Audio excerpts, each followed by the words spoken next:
အရှင်သာရိပုတ္တရာကြီးကရာဇဂိုမြို့သူမြို့သားတွေကိုအနုမောဒနာတွေနဲ့ဟောတဲ့တရားလေးကဒါန၄မျိုးအကြောင်းပြောပြတယ်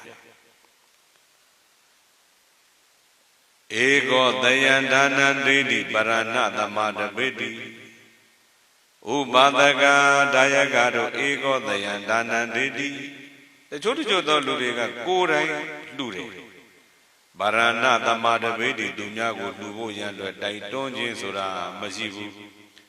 သောနိဗ္ဗာန်ဌာနေဘောဂသံပတ္တလဗတိနောပတိဝါရသံပရံအဲ့လိုပုဂ္ဂိုလ်မျိုးတွေကဘာဖြစ်တုံမေးလိုက်တော့တဲ့ဖြစ်လျာဘဝတိုင်းမှာစီးစိမ်ဥစ္စာယရနာတွေနဲ့တော့ပြည့်စုံတယ်တဲ့အချမ်းရံပိဋကကြတော့မရှိဘူးဟောစီးစိမ်ဥစ္စာနဲ့ပြည့်စုံပြီးတော့ချမ်းရံမရှိတာဒီအကြောင်းကဘာဖြစ်တုံမေးရင်သူတော်ကောင်းတို့တွေသူများကိုယ်တိုင်တော့လှူပြီးတော့သူများလှူဖို့ရန်အတွက်မတိုက်တွန်းတော့ချမ်းသာတယ်သာသမီကစားပြီးတော့ချွေရန်ဆိုတာမရှိချမ်းသာတယ်ပစ္စည်းတွေဆက်လက်ထိန်းသိမ်းဖို့ရန်အတွက်သူတို့မှမျှော်လင့်ချက်တွေမဲပြီးတော့ဒီလိုဘဝတွေဖြစ်တတ်တယ်ချမ်းသာပြီးတော့ချွေရန်နေတာဟာကိုယ်တိုင်လှူပြီးတော့သူများလှူဖို့တိုက်တွန်းမှုနဲလို့တဲ့အရှင်သာရိပုတ္တရာကြီးကဒီလိုပြောတယ်နောက်တကဥပဒကဧကောတယံနဒေတိတချို့ကကိုယ်တိုင်တော့မလှူဘူးဗရသမတပိတိသူများကိုလှူဖို့ရတော့တိုက်တွန်းတယ်ကိုယ်တိုင်မလှူဘူးသူများကိုလှူဖို့ရတိုက်တွန်းတယ်သောနိဗ္ဗာန်ဌာနေတဲ့ပတိဝါရသံပတ္တလဗတိနောဘောဂသံပရံအဲ့ဒီပုဂ္ဂိုလ်တွေကဖြစ်လျာဘဝတိုင်းမှာချမ်းရံပေါင်းသိမ့်တွေပေါ်တယ်သာသမီတွေများဒါပေမဲ့လို့ဘာဖြစ်တော့မေးလဲတော့စီးစိမ်ဥစ္စာကြတော့မရှိဘူးအချမ်းရံတွေများတော့လည်းပဲသာသမီတွေများတော့လည်းပဲစီးစိမ်ဥစ္စာမပြည့်ရင်လည်းပဲသူတော်ကောင်းတို့တွေမပြည့်စုံရင်လည်းပဲစဉ်းစားကြည့်ပေါ့ဘဝရဲ့အနှစ်သာရနေတော့ဗျာအဲ့တော့ရှင်သာရိပုတ္တရာဟောတဲ့တရား၄ချက်နံပါတ်1ကတချို့ကကိုယ်တိုင်လှူတယ်သူများကိုလှူဖို့မတိုက်တော့အဲ့ဒီပုဂ္ဂိုလ်ရဲ့အကျိုးပေးကဘာလဲမေးတော့ချမ်းသာတယ်ချွေရန်နေတချို့ကြတော့ကိုယ်တိုင်မလှူဘူးသူများကိုပဲလှူဖို့လိုက်ပြီးတော့တိုက်တွန်းတယ်ဆိုဩတယ်အဲ့တော့စည်းစိမ်ဥစ္စာနဲ့တော့မပြည့်စုံဘူးတဲ့အချွေရန်တွေအများကြီးတာသာသမီတွေအများကြီးတာဒီလိုဖြစ်တတ်တယ်နောက်တကနံပါတ်3ပုဂ္ဂိုလ်ကြတော့ဧကောတယနာဒိဋ္ဌိပရဏသမတပိတိကိုယ်တိုင်လည်းမလှူဘူးသူများလည်းလှူဖို့ရန်အတွက်မတိုက်တော့သောနိဗ္ဗာန်ဌာနေကင်စီကမတ္တံပိကုတ်စီပူရံနလပတိအဲ့ဒီပုဂ္ဂိုလ်မျိုးတွေကြတော့ထမင်းရီတော်ဝမ်းဝအောင်တောက်နိုင်တဲ့ဘဝမဖြစ်ပြန်ဘူးတဲ့အရှင်သာရိပုတ္တရာကြီးကဒီလိုပြောစီစဉ်ဥစ္စာလည်းမပြည့်စုံဘူးနောက်တစ်ခါအချမ်းရံလည်းပဲမရှိဘူးစီစဉ်ဥစ္စာမပြည့်စုံတဲ့အတွက်ဒါကြောင့်စားစရာမရှိဘူးအချမ်းရံမရှိတဲ့အတွက်ဒါကြောင့်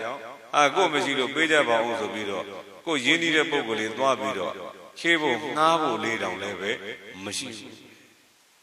ဘယ်တိုက်တာတိရောက်တယ်လဲမေးလိုက်တော့ထမင်းရီတောင်ဝမ်းဝအောင်တောက်နိုင်တဲ့ဘဝမျိုးမဖြစ်ပြန်ဘူးတဲ့နံပါတ်3ပုဂ္ဂိုလ်ကလေနောက်တကနံပါတ်4ပုဂ္ဂိုလ်ကြတော့ဧကောတယံဒိဋ္ဌိပရံသမတပိတိဧကောတယံပိဒိဋ္ဌိပရံပိသမတပိတိကိုယ်တိုင်လည်းလှူတယ်သူများကိုလည်းလှူဖို့တိုက်တွန်းတယ်သောနိဗ္ဗာန်ဌာနေအတ္တဘာဝတတေပိဘဝအရာပေါင်းများစွာအတ္တဘာဝသဟတေဟိဘဝထောင်ပေါင်းများစွာအတ္တဘဝတတ္တသဟတေဟိဘဝသိမ့်ပေါင်းများစွာတို့၌ဘောဂသံပရိစ္ဆစီစဉ်ဥစ္စာနဲ့လည်းပြည့်စုံတယ်ပရိဝါဒသံပရိစ္ဆချွေရန်နဲ့လည်းပြည့်စုံတယ်အဲ့တော့တရားချစ်ခင်တို့စဉ်တို့အရှင်သာရိပုတ္တရာရဲ့ဘဝနဲ့ဓမ္မအပိုင်း၄မှာဦးဇင်းတို့တွေဘာအဓိကပြောကြတယ်မေးလိုက်တော့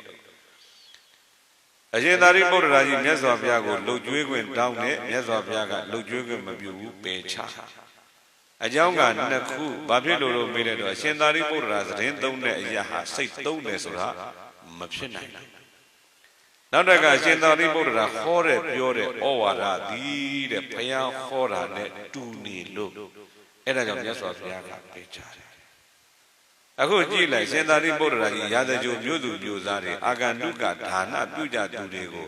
အနုမောဒနာပြုကြတဲ့ဒါနတရားလေးကြည့်လိုက်တချို့ကကိုယ်တိုင်လှူတယ်သူများလှူဖို့မတိုက်တော့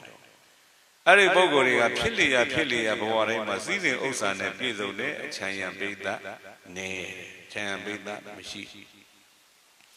တချို့ကြတော့သူများကိုတော့လှူဖို့တိုက်တွန်းတယ်ကောင်းမှုပြုဖို့တိုက်တွန်းတယ်ကိုယ်တိုင်ကြတော့ကောင်းမှုမပြုအဲ့ဒီပုဂ္ဂိုလ်တွေကြတော့အချမ်းရံလေးတော့များပါတယ်တဲ့ဘာဖြစ်လို့မေးလိုက်တော့စီးစိမ်ဥစ္စာမပြည့်စုံတချို့ကြတော့ကိုယ်တိုင်လည်းမလှူဘူးသူများလည်းလှူဖို့မတိုက်တွန်းဘူးအဲ့ဒီပုဂ္ဂိုလ်မျိုးကြတော့ထမင်းရီတော်ဝအောင်တောက်ဖို့ရခက်ခဲဘာဖြစ်လို့မေးလို့စီးစိမ်ဥစ္စာလည်းမပြည့်စုံဘူးအချမ်းရံလည်းမရှိဘူးကိုယ်မပြည့်စုံလို့ကိုယ်မှာချမ်းရံရှိတယ်ဆိုရင်တော့တက်တာရတာပေါ့အခုတော့စီးစိမ်ဥစ္စာလည်းမရှိချမ်းရံလည်းမရှိတော့ထမင်းရီတော်ဝအောင်တောက်နိုင်တဲ့ဘဝမဖြစ်နိုင်ဘူးတဲ့ဒီလိုပြောတချို့ကြတော့ကိုယ်လည်းလှူတယ်သူများလည်းလှူဖို့တိုက်တွန်းတယ်အဲ့ဒီပုဂ္ဂိုလ်မျိုးတွေကြတော့ဘာဖြစ်လို့မေးဘဝကမြင့်မြင့်သွားလိုက်တာတဲ့ဘဝရာပေါင်းများစွာထောင်ပေါင်းများစွာဘဝပေါင်းသိမ့်ချီပြီးတော့လည်းပဲဘောဂတံပရိစ္ဆာလဗတိပရိဝါရတံပရိစ္ဆာတဲ့စီးစိမ်ဥစ္စာနဲ့လည်းပြည့်စုံတယ်အချမ်းရံနဲ့လည်းပြည့်စုံပါလေအဲ့ဒါကြောင့်တရားရှိခင်တို့စဉ်များဤကဲ့သို့မြင့်မြတ်သောမထေရအရှင်သာရိပုတ္တရာရဲ့ဘဝနဲ့ဓမ္မကိုရနာရပြီးတော့မှမိမိတို့ရဲ့ဘဝလည်းပဲမြင့်မြတ်တဲ့ဌာနတွေမှာပိုင်ဆိုင်ကြကုန်ပြီလင်အမြတ်ဆုံးဖြစ်တဲ့နိဗ္ဗာန်တည်းဟူသောဘဝတည်းဟူသောထက်စခန်းတက်လှမ်းနိုင်ကြတဲ့ပုဂ္ဂိုလ်လူပုဂ္ဂိုလ်များဖြစ်ကြပါစေလို့ဆုတောင်းပေးရင်းနဲ့ပဲဒေသနာနိဂုံးကမ္ဘာဖုံးကြပါစို့ဤမန္တမဒေသနာဤတရားဒေသနာတော်ကိုသုတ္တဝါနာကြားနာရပြီးတော့မှဒုံမေတရားကိုချစ်ခင်စိတ်ကောင်းဝင်ကြကုန်သောသင်သူတော်ကောင်းပေါင်းတို့မှာဒုံမကလမ်းမနီမခရီးမကိုဝိဝဇ္ဇတဝါရှောင်ရှားနိုင်ကြကုန်သည်ဖြစ်၍ဒုံမကလမ်းမနီမခရီးမံကိုဥဆုံးဖြောင်းမြောက်မတ်ရန်တုကောင်းစွာမသွေလိုက်သွားနိုင်ကြပါစေကုန်သတည်း